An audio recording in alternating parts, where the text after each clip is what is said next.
We begin with Russian leader Vladimir Putin, who hailed President-elect Donald Trump as a smart and experienced politician who will be able to put an end to the war in Ukraine.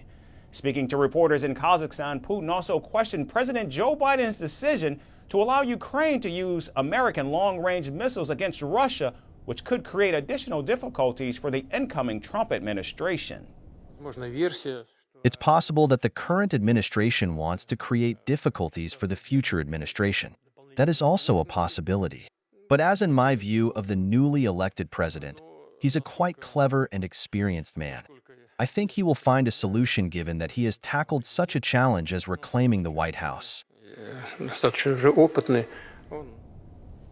The Russian leader also congratulated Donald Trump for winning the presidential election and acting like a real man during the first attempt on his life. What struck me the most is not that Trump was faced with uncivilized means, including assassination attempts, more than once.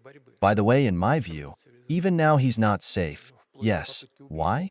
The U.S. history has seen various developments. Putin also criticized the judicial procedures against the president-elect just days after the Justice Department dropped 2 federal criminal cases against Donald Trump. He is a clever and cautious man. I should hope he realizes all that. Most of all, I was shocked to see that it was not just he who faced humiliating and unfounded judicial procedures and accusations and so forth.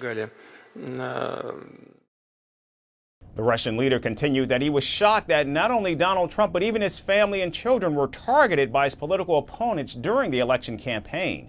Putin said such behavior from Democrats was revolting and that not even bandits would resort to these methods in Russia. His family members, his children also faced attacks. In our country, not even bandits do so. In turf battles between criminal groups, they don't touch women and children. They leave them alone. Men fight each other. Over there they do touch them. It's so disgusting and demonstrates the degradation of today's American political system.